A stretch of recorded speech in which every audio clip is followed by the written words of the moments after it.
Okay, boys and girls, welcome back to the second part of solving absolute value equations. In the previous video, I showed you how to solve an absolute value equation graphically, and in this video, we're going to talk about how to solve it algebraically. Now, it's important that you know how to solve it algebraically because on your assessments, I will check your work, so you will be graded on your process for doing this. You can always use your calculator to check your answers, but I will grade your processes on this. Okay? All right, so when we're solving it algebraically, the first thing we have to do is we need to isolate the absolute value expression. So meaning we need the absolute value expression by itself, as you see it is here. Notice there's nothing being added or subtracted from the absolute value symbol, and there's no coefficient before the absolute value expression. So that's our first thing we need to do. We need to isolate the absolute value. Then we're going to rewrite the absolute value equation. Once that happens, we're going to rewrite this equation to give us two different equations. The first equation, we will take exactly what's inside the absolute value and just set it equal to negative c. On the second equation, we're going to take what's inside the absolute value and set it equal to positive c. Okay? So all I'm doing is I'm taking what's inside this absolute value expression and set it equal to positive c and set it equal to negative c. And then we're going to solve the variable in both equations. So we're going to use a two-step equation to solve it. And then both x values are solutions. So most of the time for this, you're going to have two answers. The only time you don't have two answers is if it's equal to 0, or there could be no solution, as we saw in the video. Okay? Easy peasy? All right? So let's start with number 1. Notice that this absolute value is already on one side of the equation by itself. It's already isolated. You just have x minus 3. There's nothing else to the left of that. So what does our steps look? So we've already done 1. So to do the second step, we're going to take exactly what's in this absolute value, x minus 3, and set it equal to 12. And then we're going to take x minus 3 and set it equal to negative 12. Those are our two answers, two equations. So then we use our equation solving skills. We're going to add 3 to both sides. We get x equals 15. And then our equation solving skills here, we add x plus 3 to both sides. And we get x equal to 9. Negative 9, sorry. So my solution is 15, negative 9. Generally, the negative 9 would be written first just because we write them in order from least to greatest, but I didn't. All right, in number 2, notice that the absolute value is not isolated. We have this plus 6 here. So how do we get rid of that plus 6? Since we're adding the 6, we have to do the opposite on both sides, so we're going to subtract 6 from both sides. So we get the absolute value of 3x minus 2 is equal to 4. Then what we want to do is we want to set both sides equal to 0. I'm sorry. I need to take exactly what's in this absolute value, 3x minus 2, and set it equal to 4. And then I take exactly what's inside that absolute value and set it equal to negative 4. So remember, we're going to have two different answers. So I add 2 to both sides because it's a two-step equation. I always get rid of what's not attached to the variable first. And to get rid of the 3, since I'm multiplying, I'm going to divide by 3. Okay? So we're going to do the same thing here. I'm going to add 2 to both sides, because we always get rid of what's not attached to the variable first, and that gives us negative 2. And then we divide by 3. Now, I prefer to leave this as a fraction. You can use your calculator and get negative 0.667, but my multiple choice questions basically will always have that written as a fraction. Okay? Alrighty, so let's look at problem 3. Again, we have to isolate the absolute value. This time we have a bunch of stuff going on. We have this coefficient here, we have this minus 3, so we have to get rid of all of that. We always start by getting rid of what's not attached to the absolute value. So what's not attached to the absolute value symbol is minus 3. So we have to get rid of that first. You always have to get rid of that first. So then we have 2, 4x minus 5 is equal to 10. This 2 is being multiplied, so we're going to divide both sides by 2.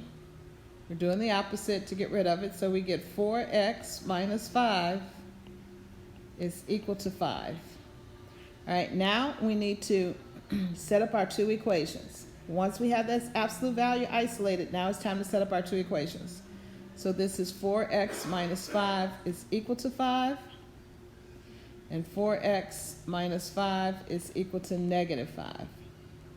I add 5 to both sides. I get 4x is equal to 10.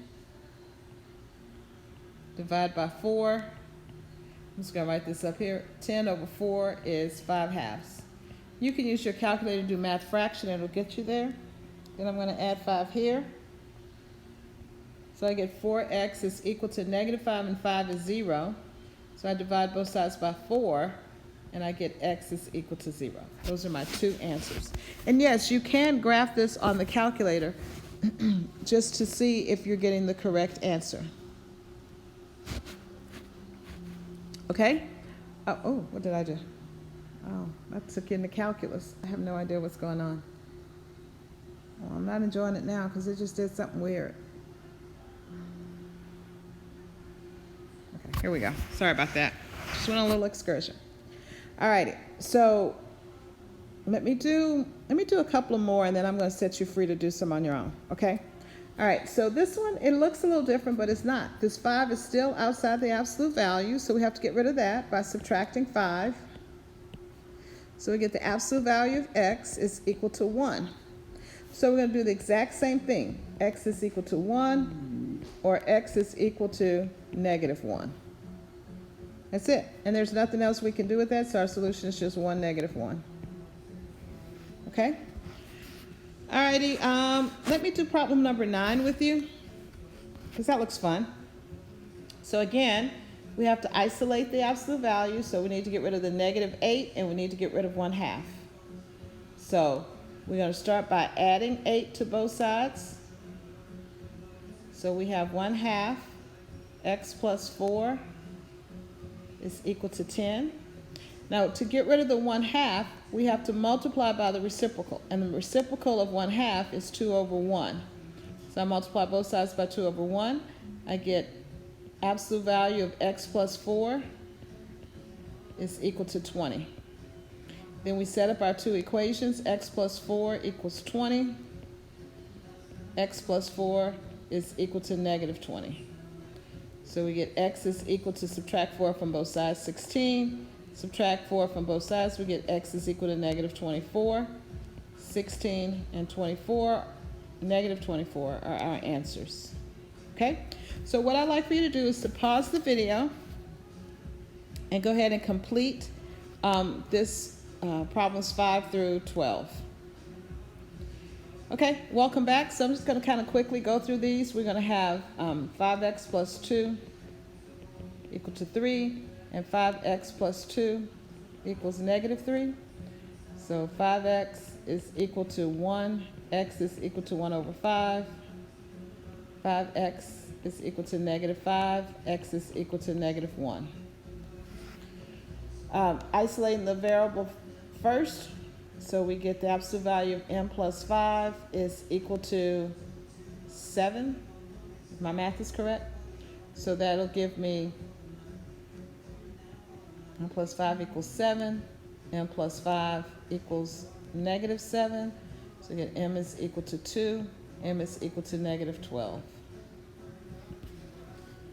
Now 7 is a little different. Let's talk about 7 for a second. We got subtracted 13, and we got the absolute value of g plus 7 is equal to negative 9. Now remember, absolute value is always positive, so it can never equal to a negative number. So therefore, this is no solution. And if you were to graph this on the calculator, you can see that it would never intersect. So there's no solution for that. Okay? Alrighty, the next one we're going to subtract 1.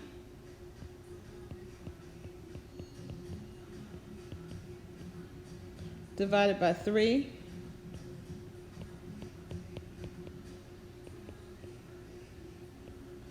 That's 2.